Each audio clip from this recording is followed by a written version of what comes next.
Grace and peace to you, fellow Christians and visitors. My name is Owen, and welcome to a different kind of video I'm making on my channel today.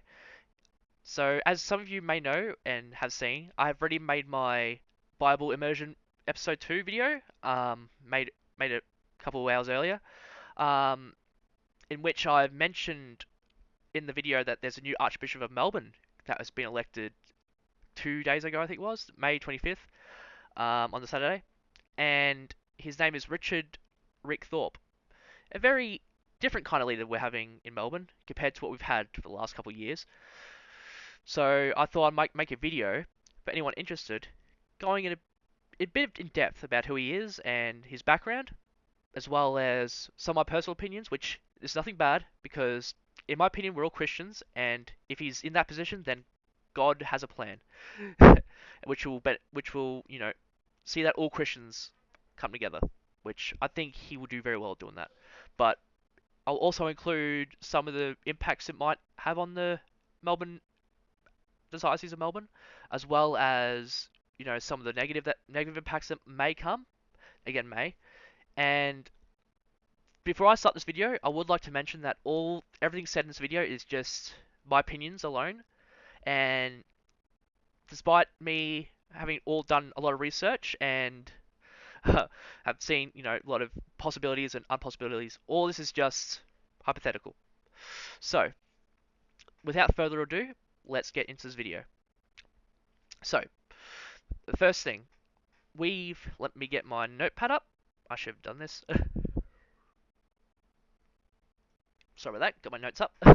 So, the first thing I should mention about Rick Thorpe is that, as most of you may already know, he is a candidate that was part of the Diocese of London.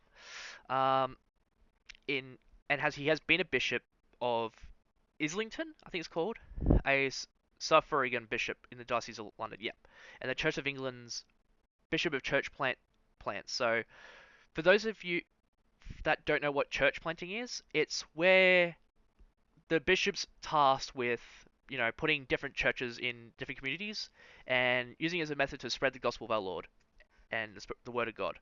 So, that's basically what he's been tasked with for, I think, 15 years. Which he seems to be done very well at it, which is why he's became the bishop, and now archbishop. So yeah, he's actually not that, you know, not your stereotypical evangelical. Like, he does have that background, but he's very moderate with his views. Like, he does have the standard, views on, same-sex relationships and, having the special services for same-sex couples, which it's fair because that's been a very controversial thing within the church for a very, very long time. In most churches, besides the United Church, but that's another story. I love them, don't get me wrong. It's just, I know the United Church acts, is more progressive and more, I hate to use the political terms, but left-leaning compared to most churches like the Anglican Church and Catholics. Um, but yeah,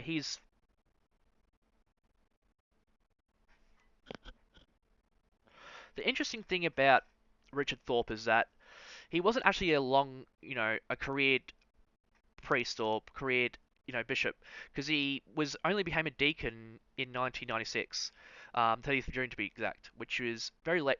I don't know exactly what age he was, but I know he was probably in his 30s or 40s, which most priests that are like that, but most priests you see nowadays start very young, like 23 or 24, and train within like monasteries and you know dedicate their life to the life. But I think that's what gives him a bit more, I don't know, diversity because he has different life experiences from different areas of life. Because I know he's done a lot of stuff with the St. Paul's too, like revitalizing the flagging church, and he was the church. He was the first one in priest in charge of St. Paul's and with St. Clair's and made reactor in 2010, in charge of All Hallows Bow. In case you can't tell, I'm actually going through his early life because I've his plans for the church all set up within notes, but his ordained ministry and early life is not really much on it actually, but I guess that's because he hasn't been in it for as long as most of the older priests and bishops you see. Um, but yeah, but unlike most evangelical parishioners or bishops, people who are very traditional, I'll say, um, he's actually ordained and is supportive of women in those kind of roles like bishops and all that, where some aren't really, like the Catholics or some of the traditional evangelical Anglican churches aren't for, making women bishops or priests or things like that, which is fine because there are parts of the evangelical path that's like that, and as Christians, we have to learn to understand and accept their ways as much as we may disagree, because there's more that unites us than divides. So with his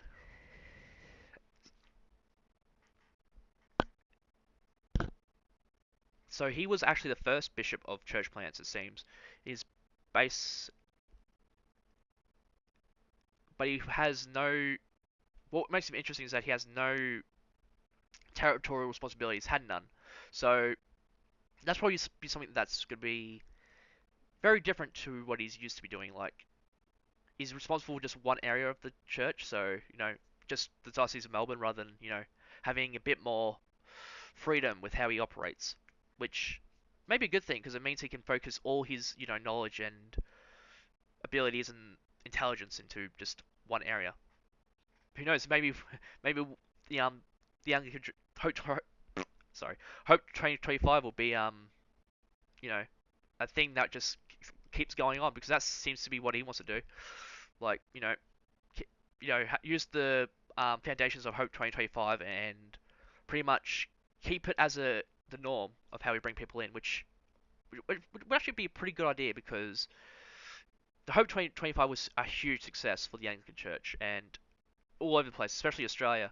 Um, but the problem with Hope 2025 in Melbourne, particularly, is that they didn't really take advantage of it as much as they should have.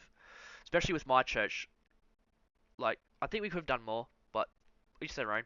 I shouldn't have said that because if they watch this, they'll probably say, "Oh, he's against, he thinks we should have done more." I said, but yeah, free to do it all, but just from my point of view, we should have done a bit more. Like, I mean, there was a church of St Kilda. They got 30 new parishioners. They're pretty young too. Like I think it's 21s in their 30s, and they were all young people, and 30 young people to join an Anglican church within 4 months is huge. Especially for like most churches get like about 10 people every um every year, and most of those people are from people like moving from like overseas coming over join the church, and I think we get like in my church alone, I don't think we had someone baptized or confirmed for 10 years, and we're the biggest church in the area, like the most well-known and biggest church within my area. So it's quite interesting. So hopefully, with Richard's background with church building churches and building congregations, that with his guidance and him be able to communicate with our priests, that it does have a better impact and allows the parishes to grow better and have the resources to reach out further without having to, push in people's faces like how no offense to Jehovah's Witnesses, but how Jehovah's Witnesses, like, they'll sit out front of a store and, just say, oh, join me, join me, join me, join me, like right in front of your face. The key is to just, step back, do something, do something that's for the community, in my opinion, and like sausage sizzle, like a gold coin sausage sizzle, for example. Just do, give high out sausage sizzles, and saying, gold coin donation goes to, your meals program or your an up shop that you're running by any chance, and you know, small things like that is a good way to bring people into church and say, I'll give this church a chance because it seems to be doing, as a good message to start, like a good universal message that has the message of God as well as, just good, just hitting people emotionally in a good way. So it'll bring them there, and in my opinion, I think getting them there and after the first or second service, the sermons, depending how what kind of sermon it is, like I reckon there's certain parts of the Gospels that are more impactful with keep bringing people in and keeping people in. So, like the one I first heard when I was starting out was if I can find it, I forget exactly, but I know it was a very powerful one. It was from Gospel of Luke, but it was amazing. Sorry for rambling. As you can see, I'm very passionate about getting people into the church, and that's why I'm very happy, despite being a bit more to the middle from evangelical. Like I am happy with his experience and hoping that it will be a positive impact. So, and I think that's where a lot of the unknown comes to. Like most of the progressive side of the Anglican Church are a bit worried because he's, you know, when he was brought towards the, brought forward, people said, "Oh, he's evangelical. Oh, he has his views and that." But I reckon he's more open and more moderate than most people think, and I reckon he is more open-minded and he can find a way to bring all sides together. As I said before, he'll find a way to use the things that brings us together rather than divides. And if he does that, like just that small action, I think will be very, very impactful.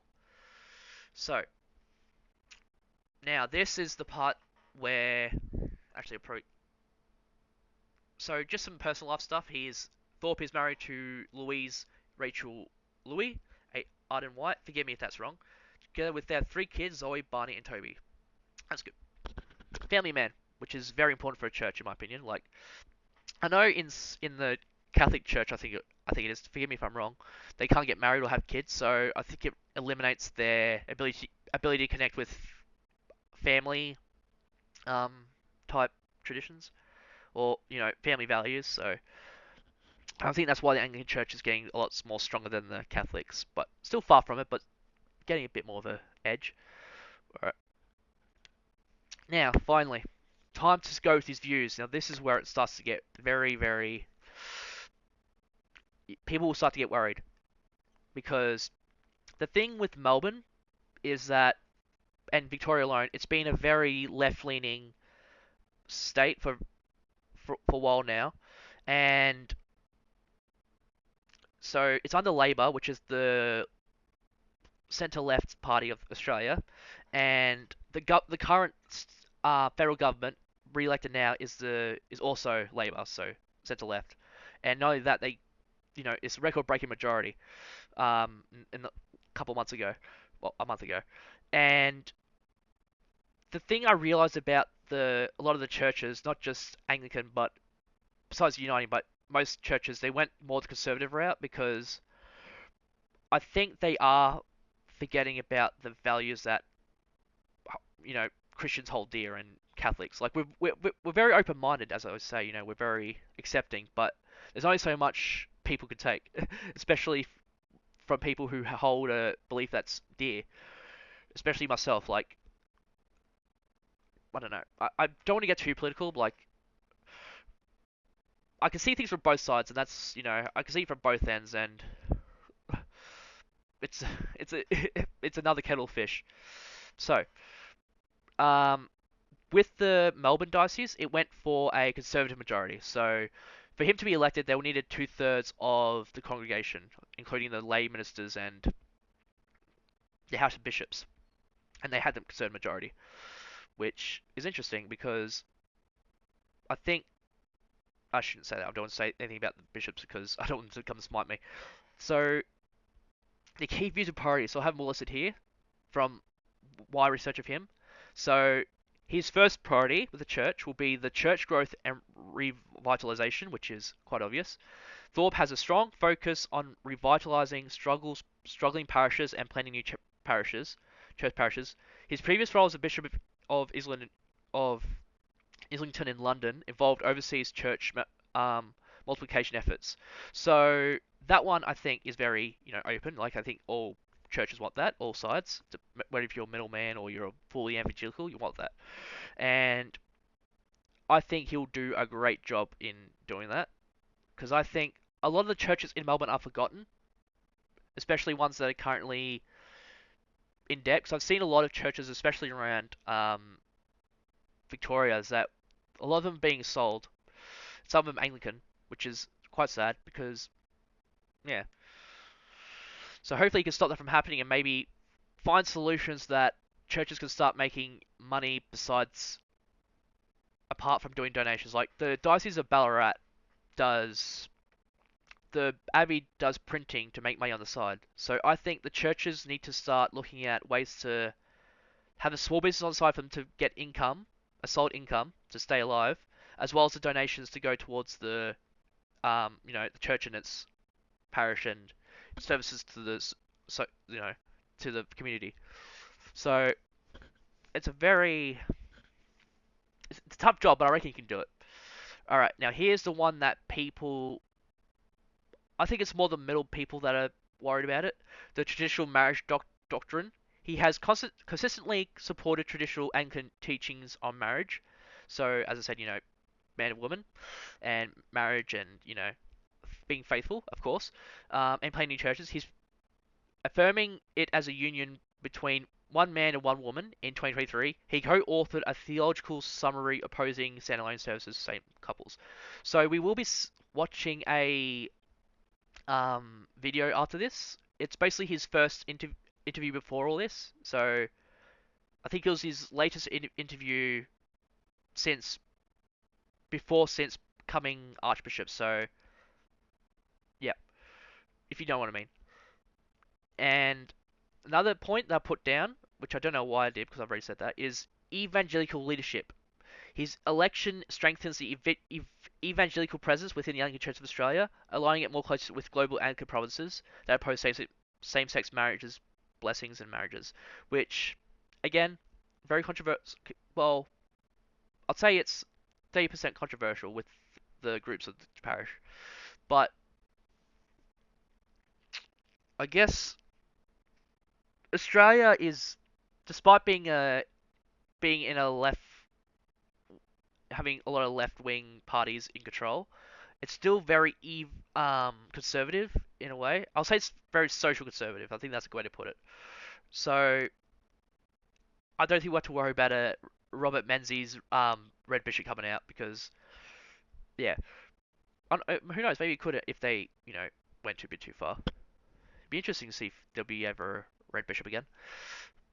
So here's a big one that I think is very important, which is the training for future leaders. Despite the Diocese of Melbourne getting a lot of new candidates uh, for ordained ministers, I think it does need to improve on its education and the mentoring of those priests, like people becoming ordained.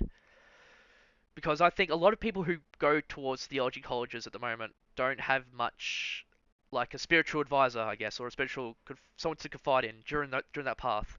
And I think that's why most of them drop out because they rush in too quick and they have no one to actually, step back, have talk with someone who's actually gone through the process and just see if it's the right path for them and keeping them on that path and keeping their spirit strong because it can burn out because theology college can be very cutthroat.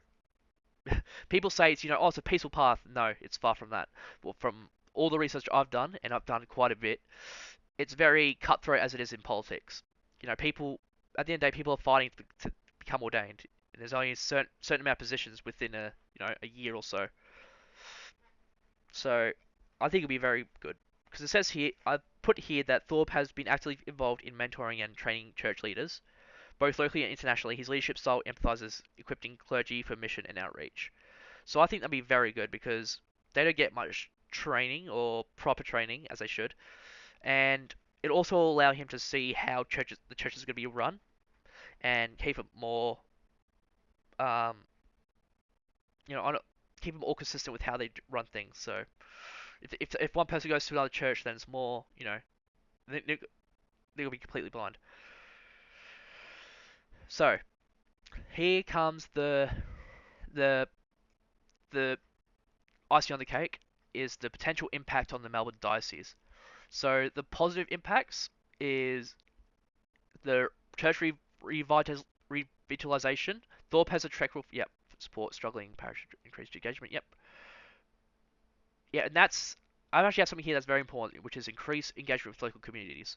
So that's something I think the church has lost. They've lost their sense of mission. A lot of Anglican churches have, and I think increasing engagement with local communities with doing more than just like because a lot of churches do meals program, right? But despite it being a charity thing, how many of those people do come back to a church? Like I know it's important and we should still keep it, but it's just a point. It doesn't really push our sense of mission and bring people into the church or to the belief. Because despite us being for charity, we are also trying to push a word of the Lord and try to bring people into our church so we can do more. So increasing engagement with the local communities and will be a very big help.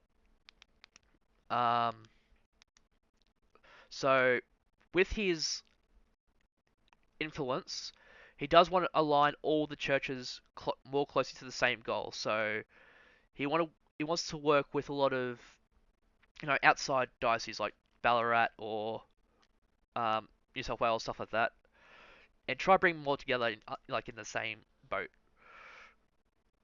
And and here's and touching on what I said before, the better mentorship training. The thing is, after they become a priest and become a leader of their own community, the thing is they need even after all the training, they do need to continue leadership development, which I've put here.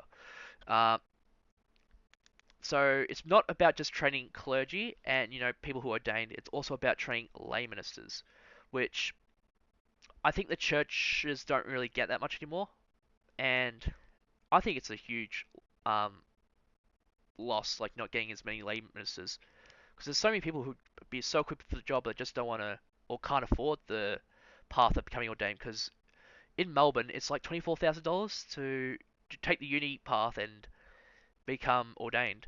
And unlike like Deakin University, where you can get like a or Victoria University, you can get like a HECSTET. And with the something like Trinity or Ridley, you don't get that kind of help, and you're stuck with a have to pay up either up front or four segments of like 24,000 grand, if that. So I know Trinity is a lot more.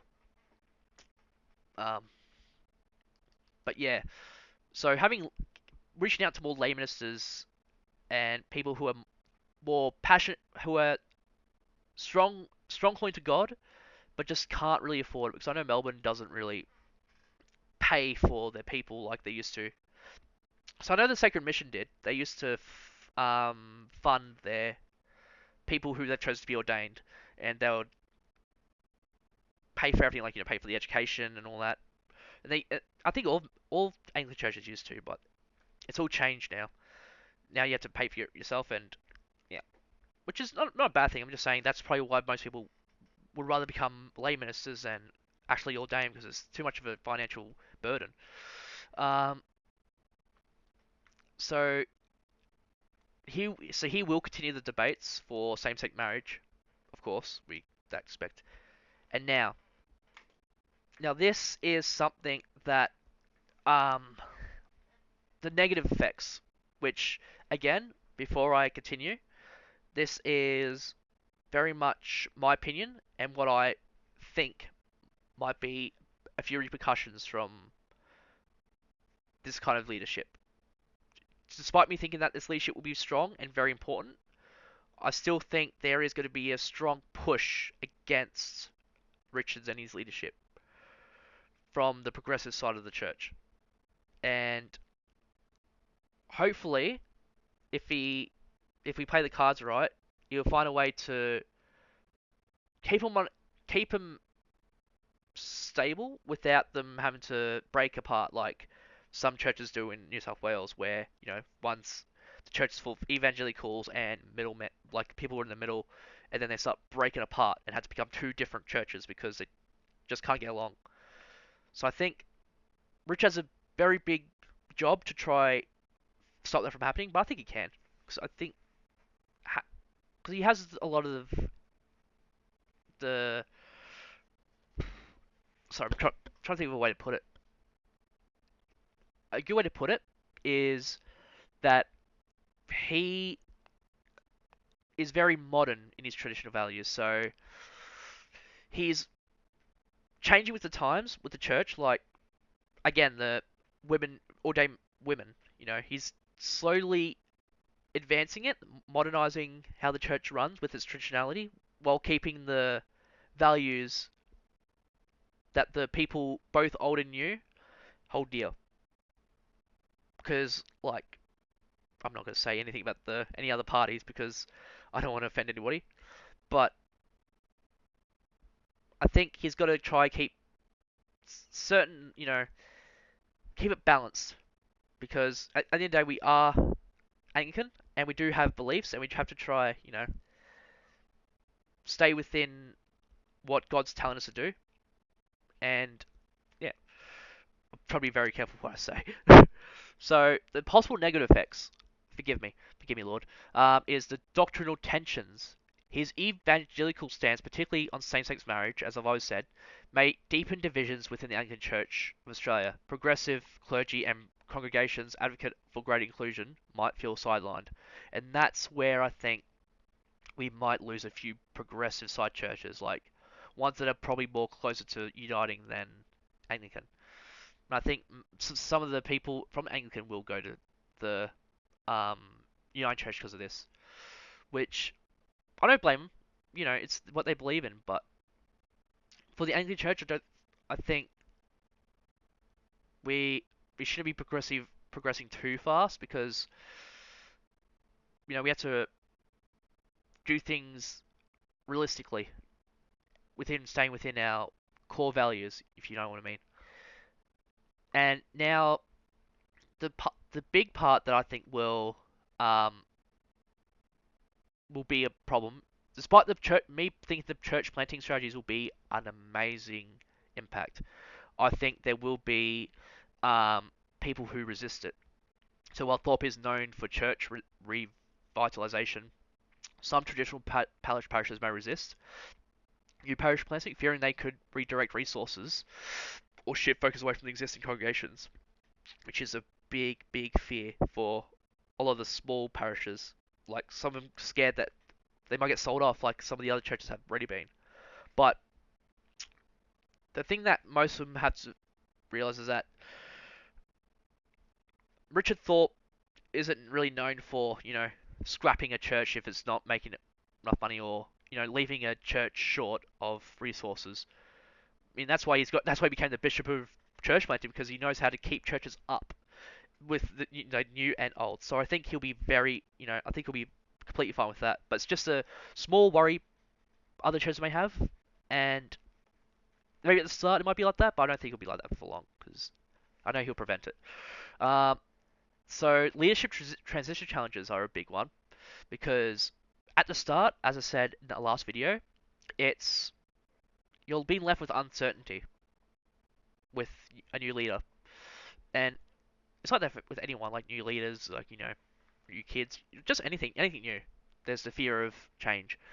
So an overseas appointment thought may face difficulties adapting to the Australian Anglican landscape, and that's another big one. Is that the Australian Anglicans are very well, sort of different to London Anglicans. Like, there's no Anglicans on the like bishops on the House of Lords, for example. We aren't. Well, since Robert Menzies, we aren't as our bishops aren't as politically engaged in the Australian government as they used to be in I think it was 1964. It was the first after the first term of when Robert Menzies was voted out. Um, but yeah, but I think it'll be fine, and there's also a lot of cultural expectations as well, which is huge because London is multicultural, but I think Australia's core values, like, it's very much more multicultural. Like that's we're the I think we're the most multicultural country in the world. So it's gonna be a huge transition for him in that regard. But I think he'll be fine. I mean, he seems despite being against gay marriage, he's a very diverse person. So, and very inclusive. So I I'll give my personal take on him after the video, not after the video, the after the going through all this. Impact of recommental relations. His conservative theology approach may affect interfaith and intercom partnerships, particularly with denominations that are embrace progressive reforms. Yep, and that's something that's good.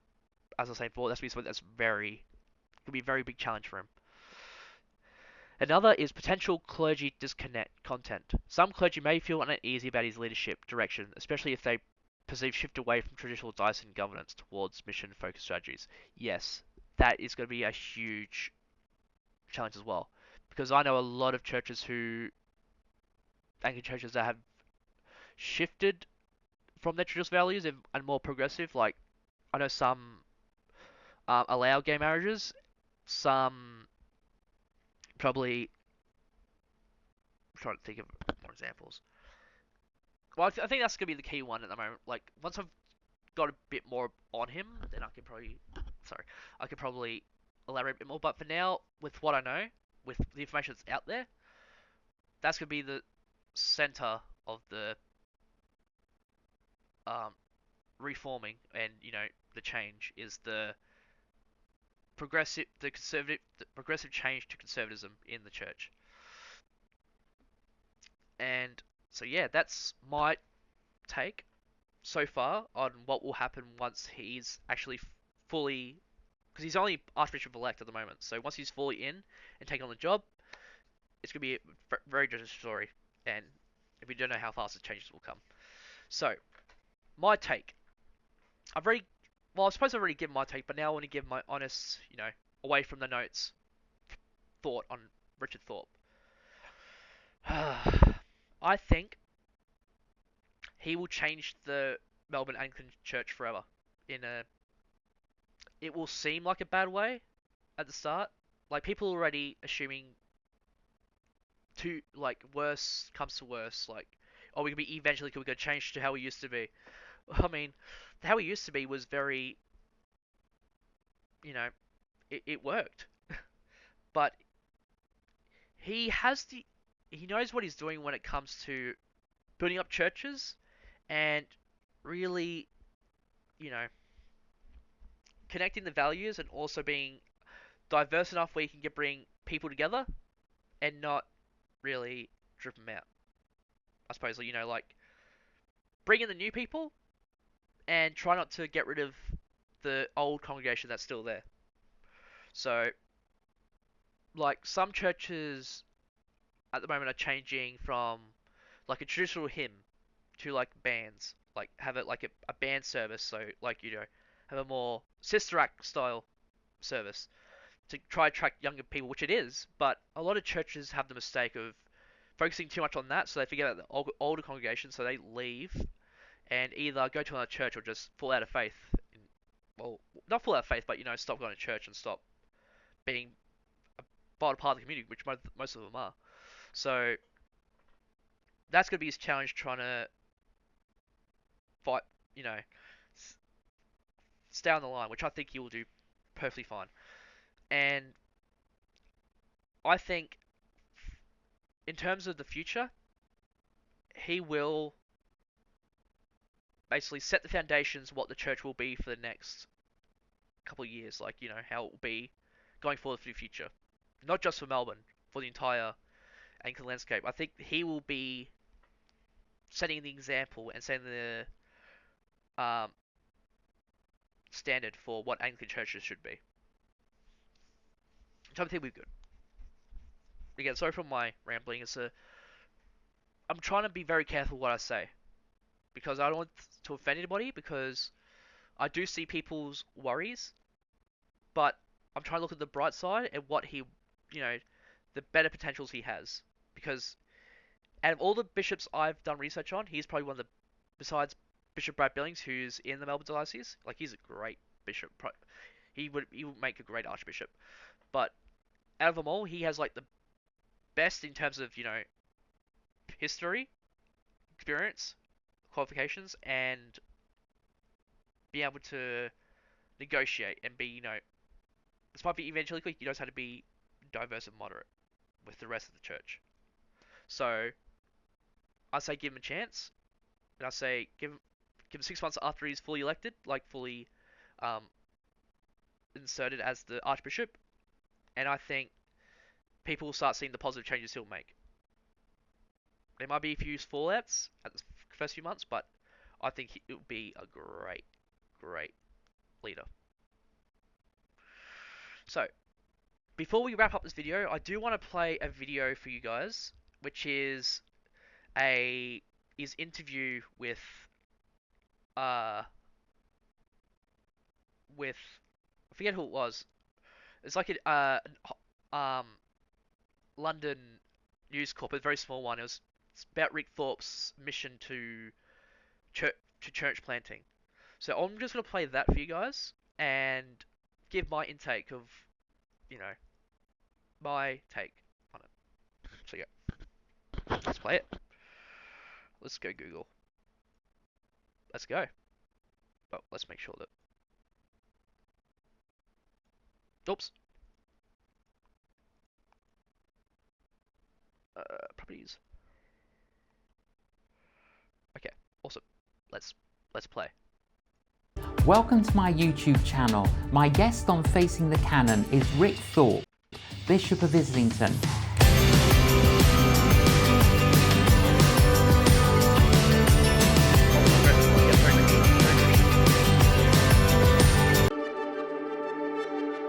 Rick Thorpe, welcome to Facing the Canon.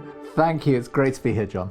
Very, very British. We've known each other a long time, and we first met when I was invited to lead a mission at Birmingham University, and you were on the committee. I was the treasurer of the committee and the events organizer, and I got to know you just briefly, but then during the mission particularly, we spent a lot of time together. And that was an amazing time. Absolutely. Were you brought up as a Christian? So my parents were churchgoers, and I was very used to going to church. I remember getting dressed to really smartly to go to church, and I believed in God. I believed in Jesus. I believed in the facts of the Christian faith, but it was like something here, but it wasn't in my heart at all. I don't think anyone had actually told me there's a decision to make. There's an invitation to receive, and so when I went to Birmingham University, I was invited by actually a friend who became the chair of the mission committee, Tim Stillwell, and someone called Philippa Stroud now. And they invited me to church, and I heard the gospel preached by a guy called Nick Cuthbert, who's an evangelist in Birmingham. And he invited people to make a decision. So he said, if you want to respond to Jesus, if you want to respond to his invitation to follow him, put your hand up. And my hand shot up like this. I said, I want to follow him. And he said, at the end of the session, they're going to have a hymn. And if you want to make that commitment, come to the back room during the last verse of this hymn. And so I went forwards, and that decision, it was like inked in.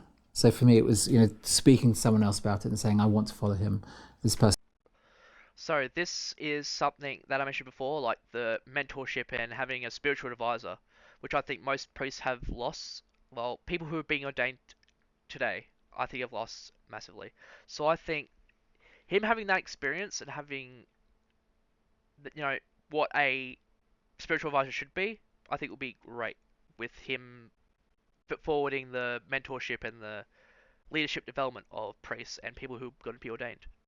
Person prayed for me and then invited me to meet with him every morning for the next 3 weeks at 7 o'clock in the morning. I thought that's what Christians did, and I didn't realise students didn't do that normally. But and he went through 1 John with me and just took me through verse by verse, explaining the Bible, incredible. Teaching me how to pray, teaching me how to actually begin to start applying the scriptures to my life.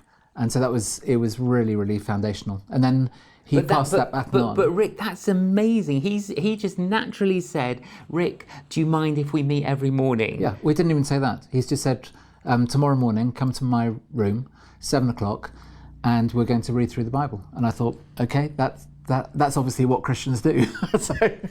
So I got up at 7:15, and actually from there, what was lovely was my friend Tim, who'd taken me along.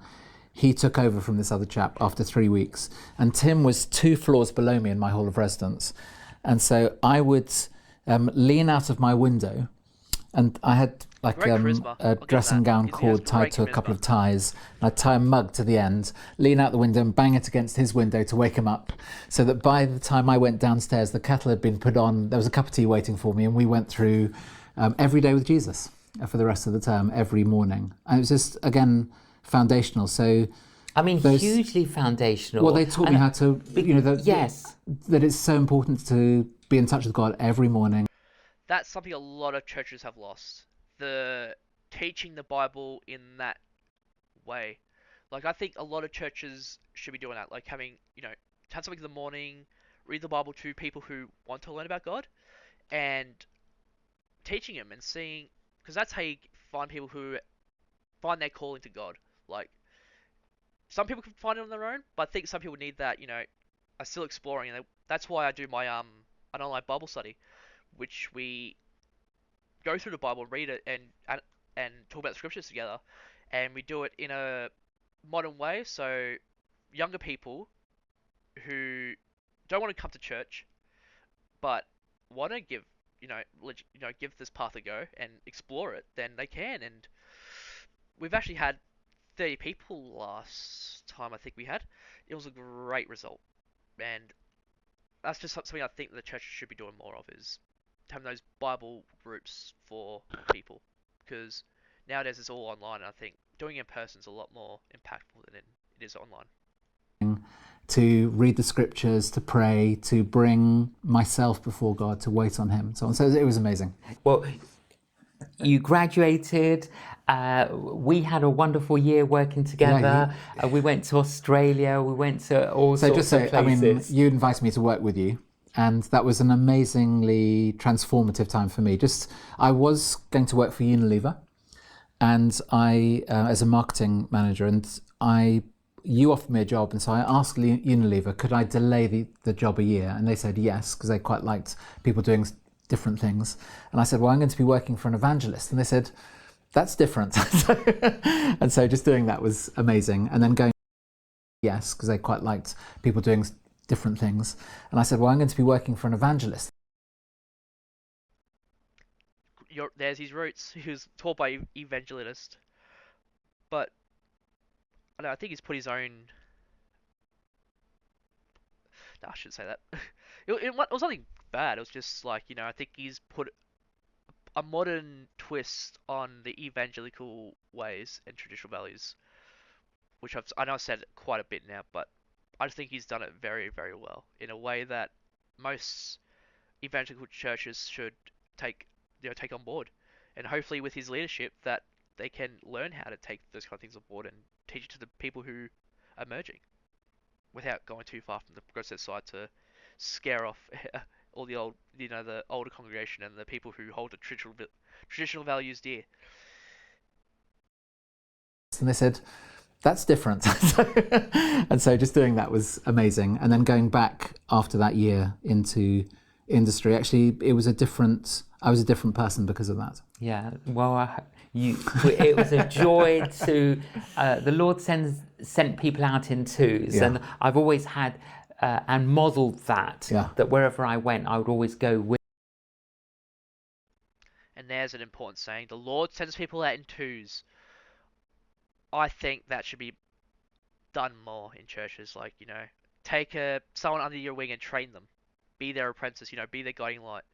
Most people just go, become ordained, go to theology college, and, pretty much have to teach themselves and don't have that close confidants or close spiritual advisor, which I think is very important into making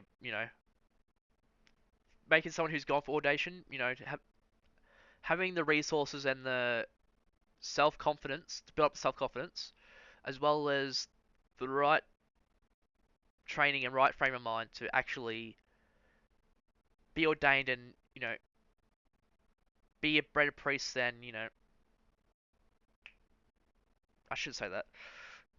I think it just makes people, better prepared for the ordained life when they have someone like that through that process of being ordained and going to theology college.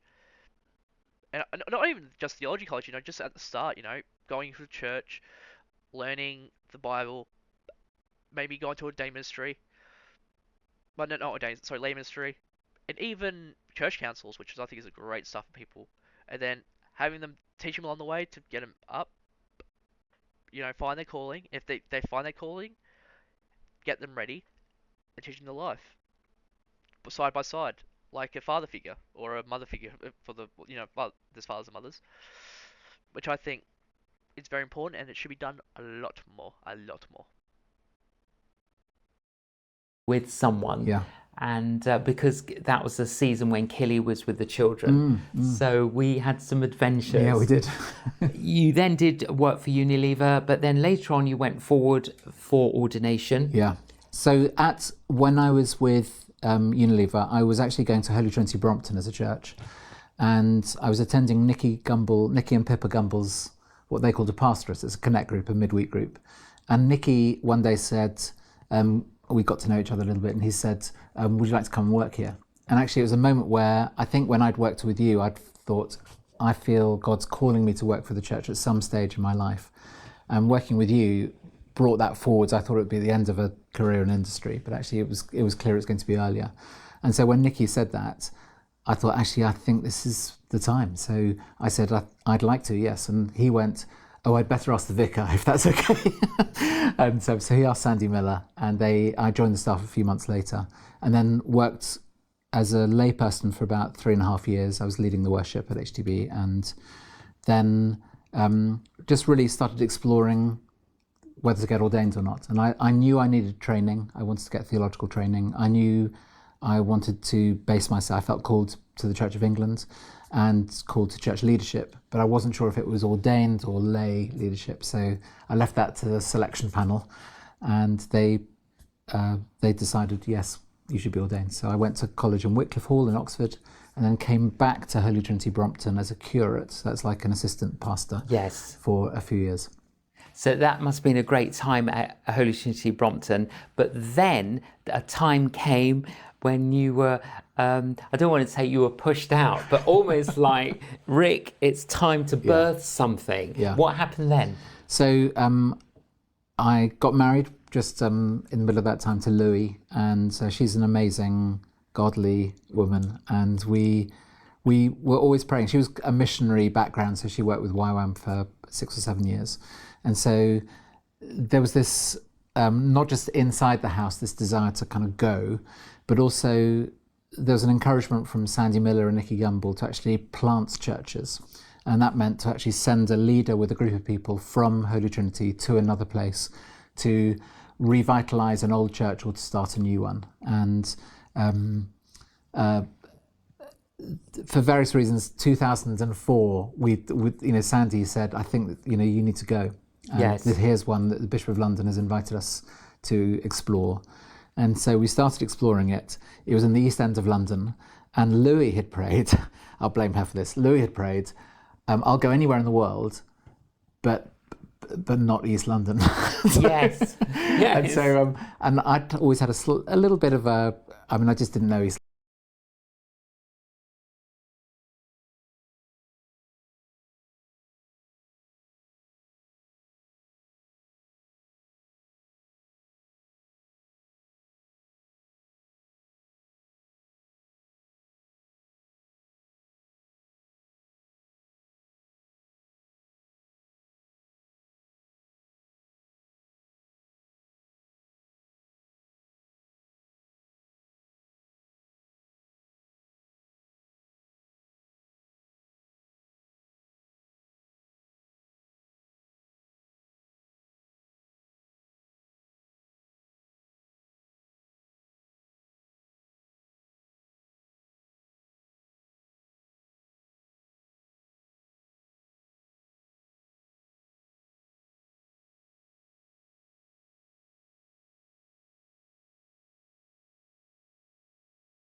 Oops, my mic was off.